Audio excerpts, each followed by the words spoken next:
Hello and welcome to the Fourth Wall Podcast. I am your co-host, Matthew Calhoun. This is a podcast dedicated to movies, games, books, anything basically that you would like. Please check us out at our website at www.thefourthwall.co, where you find out more about us and just anything in general about movies and games and stuff like that. And please enjoy the podcast. Are you not entertained? Great Scott. You're a wizard, Harry. Force is strong in this one.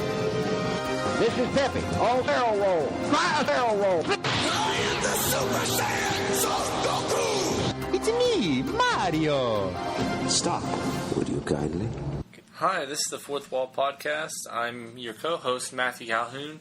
Joined along with me is Jamie Calhoun and Matt Parker. Say hi, guys. Why are you laughing? Because I said, instead of saying Calhoun, I said Calhoun, like that. And so, but today we're going to be doing a movie review, The Man from U.N.C.L.E. Based on a British show. Not for sure exactly when it was that it came on, but I do know that.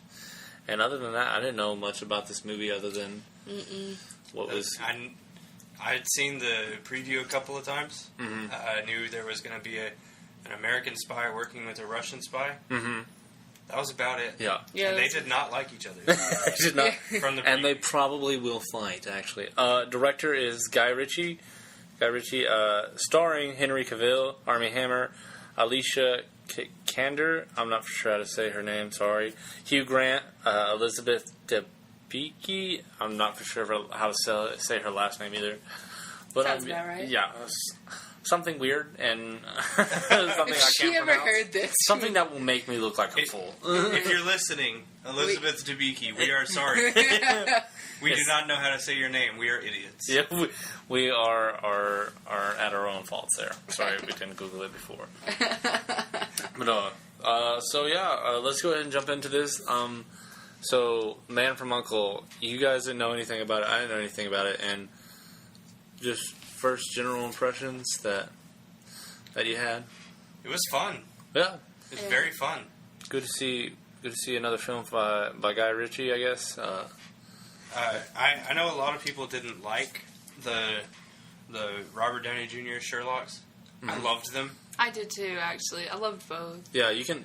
Fun fact: you can actually like both. Who knew that? Yeah. Who knew that? Wow. Who knew? That's a load off my mind. Yeah. Who knew that? I think it's because you put it into two separate categories. You don't. Yeah. You have to. It's like. But I really like the way that he usually has two main actors or actresses, and they always work very, very well together. Mm-hmm. Yeah. I really got the sense that Armie Hammer and Henry Cavill were really good friends offset as well. Yeah, definitely. I feel like whenever you're an actor and you're doing films, some you kind of just do for a paycheck, and then some you really do because you want to do it for acting and because you like the role and stuff. And I think there's some that you just have fun with, just some that you just do and you have fun with. And I think that was one of these films for these guys. Oh yeah, they definitely looked like they were having fun while filming this. The action's great. The dialogue is pretty great. Mm-hmm. The acting is great. It's just fun all around. Yeah, Jamie, what are your just first general impressions? I like how they set it up, them against each other at the very beginning.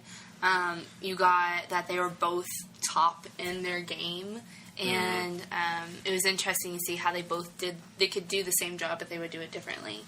I didn't even realize it until I really started thinking about it, but the way they set up the shots, really put into your mind that they're on opposing sides other than just the dialogue, because if you think about it, they're not in the same shot generally. They're in their own solidified shot, and it's further draws that okay, it's my side against your side. Yeah, and I think the split cam showed that very well too. Yeah. What you were going to say? Well, yeah, a little bit just on that. If you look at the film kind of from I guess a filmmaker standpoint, it's very stylized in the way that it's shot and it's done, and that's kind of Guy Ritchie's. He kind of does that with his films, I would say. But yeah, no, I thought that this one was cleverly done though, in a sense that it would, even the angles and the shots that you saw these two in, it was always a sense of opposing sides until there later. But yeah, it was just a They actually make a good team. Yeah, It was. I like how you said they can do the same job, but they would do it differently. I think that's a really good way to say it. And I think it showed the most whenever they're breaking into the vault and everything, and you're seeing okay, that person's tool didn't work that great, but then on this one they did work good, and so it's interesting. We'll do complement each other. Yeah, we'll do spoiler free here first, and then we'll go on just so the listeners, not the readers. The readers, they are reading this right now. They are actually reading our podcast instead of listening to it. This is a Braille podcast. I would actually give them pretty good props if they were able to do that. If they were able to read, that would be nice. Instead of I wouldn't be able to do that. It's not one of my capabilities. I wish I had that power. I really do. But I don't. But I don't. Actually, I don't wish I had that power. Yeah. If I could have a superpower, I wouldn't waste it on. No, flying. Honestly, sounds nice. in the X-Men, there's that kid that can write on his paper, if he just moves his hand across the paper. I was like, that would be such a lame superpower to have. What can you do? I totally think Take of notes. it'd be really secretary job for life? Yeah, that's gonna be. Maybe it would be helpful if you can mimic someone else's handwriting. Then you can sign signatures and stuff like that. That would be the only way. But that would be the only benefit. Otherwise, you're just What about the kid that can change channels with his eyes? I feel like that would be. worse. I feel like that would be more useful because I'm always watching TV instead of science. That's all he can do. See, that would be a problem, though. He doesn't sleep. That's true. That would be a problem, though, because what if you were really watching a show and you just blinked for a second and it changed? You'd be constantly changing channels while watching. You're like, I never watched that movie. I never finished. I can't. What's your mutant name? The couch potato. yeah. The couch The potato. Blinkinator. The Blinkinator. The Blinkinator. Oh my gosh. So, Man from U.N.C.L.E. So, Man from U.N.C.L.E., right? I really enjoyed the cast. I think they worked well together. I think there's certain things that you come in expecting from a spy movie, and it kind of does follow a little bit of those kind of cliches, but it was still. It just felt fresh. It felt like a fresh way of doing the things that have already been done and doing them in a new way. Yeah. Visiting the Cold War area.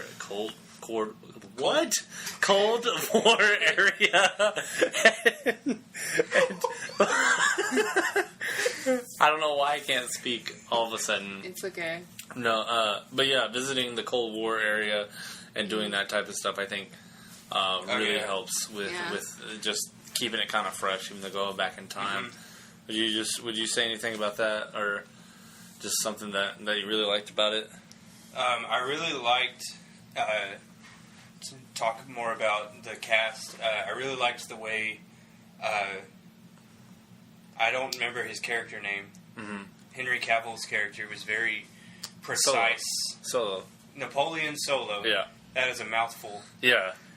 That definitely feels like it was written on a script. I would never name my kid Napoleon Solo Calvin. I wonder if they couldn't decide between Napoleon Dynamite and Han Solo. It was just Napoleon Solo. Let's take two characters that I love and put them together. And I don't even think they said Armie Hammer's character name. They just called him. Maybe once or twice, but the rest of the time. He's the Russian. Yeah, he's just the Russian. Yeah. He's just the Russian. But he's great at that, I will say. Yeah. I loved how Henry Cavill's character was very calculating. He thought everything out. He was very organized. And then Armie Hammer is just kind of like a heat of the moment, rough and tough. He has anger issues, and the way that they showed that through the tricks in film, through sound editing, and they always show his hands are shaking. They did that. They did really well with that, and they complement each other very well. Yeah, they did.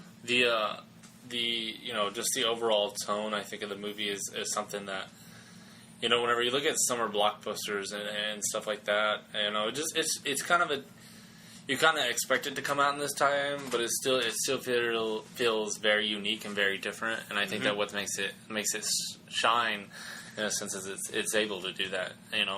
It's able to come out in a summer filled with blockbusters galore and pick the one weekend that it can do this, and it can really shine, and so it makes an impact, and it makes it just an overall better experience, I think, whenever you go to see this movie, because of the chemistry and stuff like that, and where it goes as far as tonally and the theme. And it, were you guys just like at all? Did you think that? Would you have wanted the cast to be different, or do you think this was just the perfect cast probably for this movie? I think we were kind of already talking about this already, but definitely the guy who was playing the husband. Yeah. To the evil husband. We were talking about it, and it's like, he looked like a model, and that's about all we can remember in some other stuff some sleazy stuff. Yeah. Like, that's basically what it was. Yeah. Yeah, he was kind of forgettable. The wife, though, was really good. Yeah. When she first came on the scene, I was kind of iffy about her as the villain. Yeah. But she pulled it off well. She was not a dumb villain, and I liked that for sure in a spy movie. Yeah, I think that what she suffered from was we just didn't have enough time from her.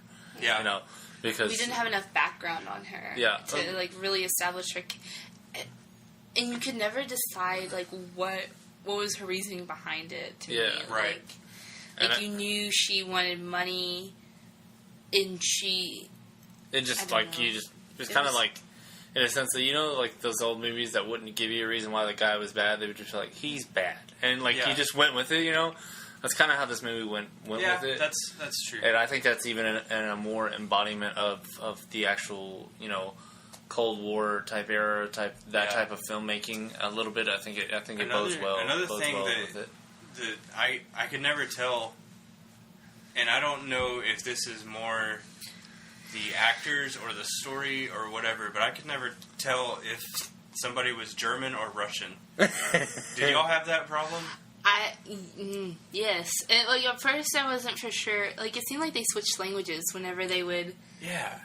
They would be talking. You have the one girl who she was living in Germany, but then she kind of has a Spanish accent, and then her uncle that they're going to meet, I couldn't tell if he was German, Spanish, Russian. I don't know what it was like a mixture of all three, almost. It was almost like whenever they were picking out actors, they were like, let's get somebody we can't exactly understand ourselves and put him in there. Oh, no. That would work best for everybody. Oh my gosh. But yeah, he was a good actor though. Yeah. I just didn't know where he was from. I couldn't tell from his accent.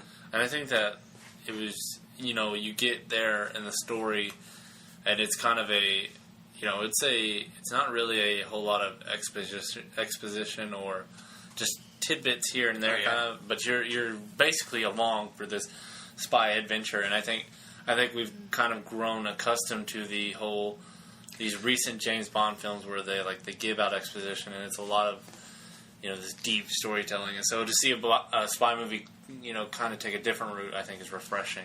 You know, I just realized. Oh no, you're good. I just realized that they didn't have a lot of spy tools. Like, you know, normally when they're in spy movies, they talk about, like, oh, this tool and this gadget and everything like that. Well, it was the 60s. Yeah, true. Very true. I think, to answer back to what you were saying, Matt, is Henry Cavill's character said it best. You know, you just dropped us in the thick of it and hoped that we would be able to figure it out. And that's kind of how you are as the audience.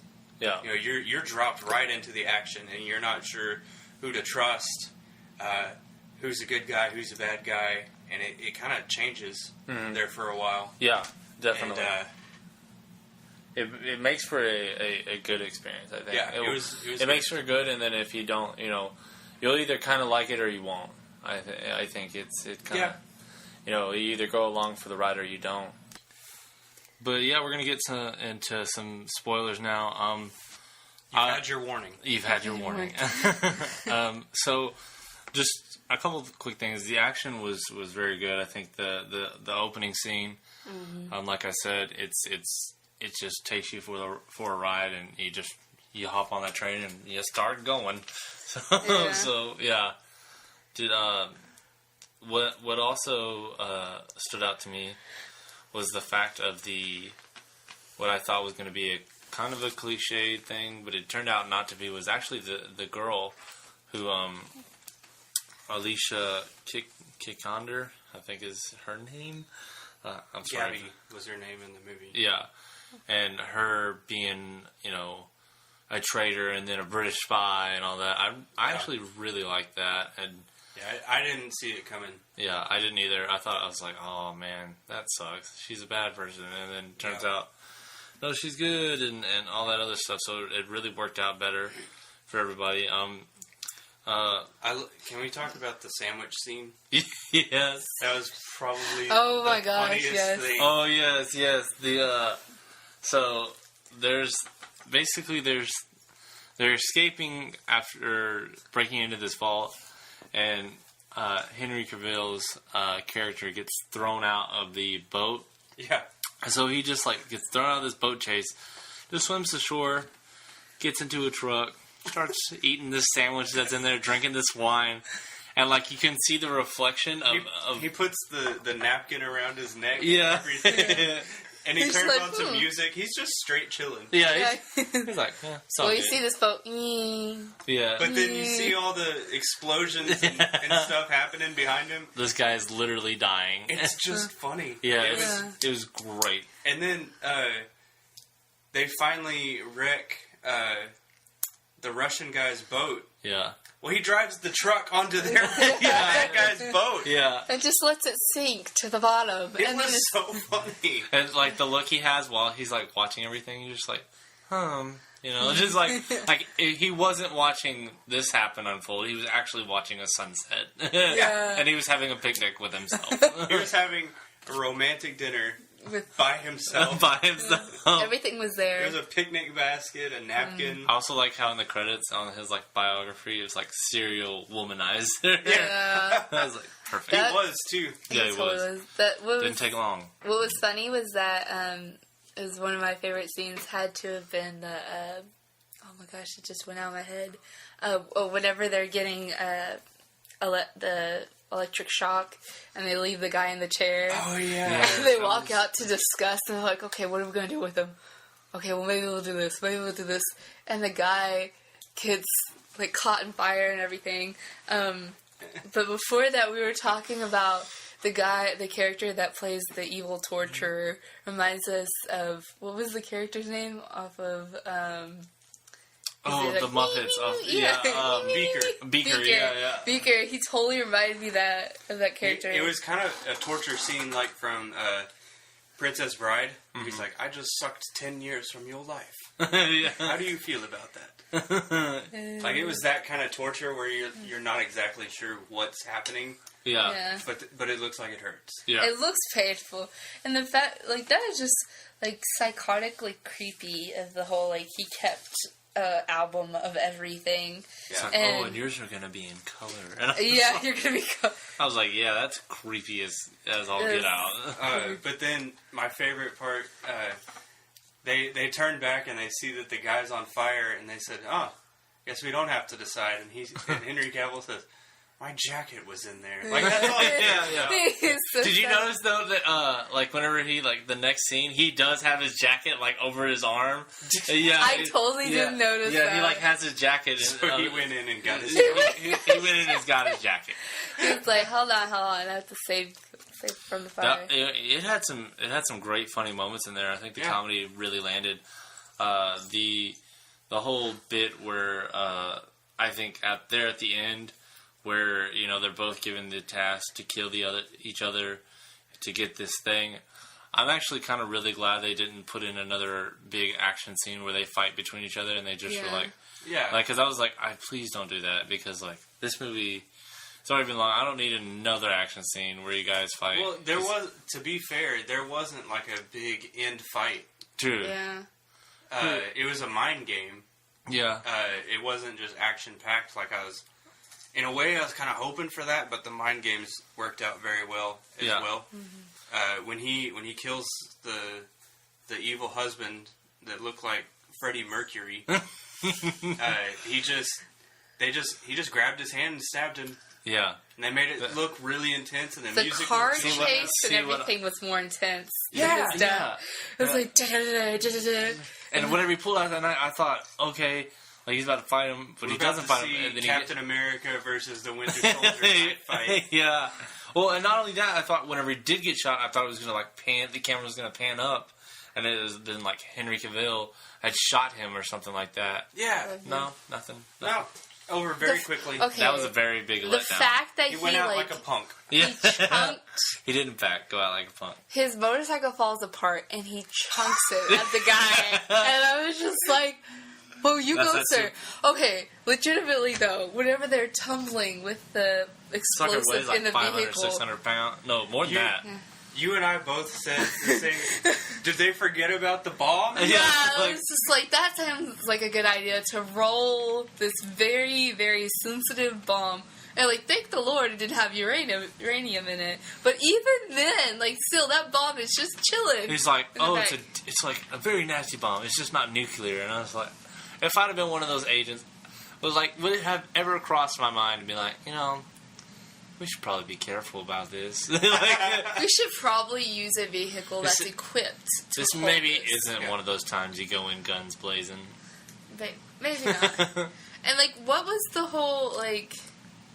I don't understand why it was just the bad guy and her, and like, I was just like, wouldn't you want henchmen with you, or like this is supposed to be like? Don't think too hard into it, Danny. I don't know. Like, I know, but It's it's definitely just not like, one of those type of movies. I did like the guy that played Moriarty in the Sherlock movies. Yeah. Was the American boss in this movie. Yeah, it went really good. I think for him also, he did a really good job, and so did the Russian guy. It was great watching him on screen. All right, guys. So why don't you guys go ahead and give it your grade out of a scale of 1 to 10? What would you actually give this movie, The Man from U.N.C.L.E.? I'll go first. yeah. Okay. I'm gonna say probably a 6. And it's difficult to choose between 6 and 7 because the action is great, the acting's great, the dialogue and everything. It's a really fun movie. But as we noticed, as we were kind of talking about it, if you think too hard about it, it kind of starts to fall apart. Yeah. Yeah. So I went with 6. I think I'll give it a 6 too. I think it's a solid movie, solid movie that knows what it is and fully embraces it, and it was fun to watch. It was fun to watch. I wouldn't mind watching it again, but it's nothing great or anything, super great or anything like that. I'd buy it on DVD. I'd probably buy it on DVD. I don't have a Blu-ray player, so I can't give it that score. Yeah, Yeah. just buy it on DVD. I think if like there was more like detail behind it and there was more structure to it, then it could have been a little bit deeper. Yeah. But then again, it's already a 2-hour movie. yeah, and so I think like maybe because like some of the shots are just like more establishing what like you found out. Okay, I call him Cowboy. Cowboy's character is a thief, and he's really good at it, and he knows how to persuade the women.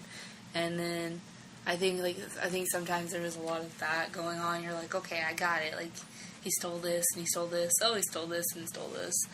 So Yeah. Yep. I did. We talked about it earlier, but I did love the costuming that was done really well, and I commend costume design. I know like a lot of times that they don't get pointed out, but that helps bring everything together. And it's very good.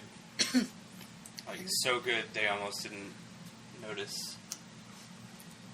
The what? The grade.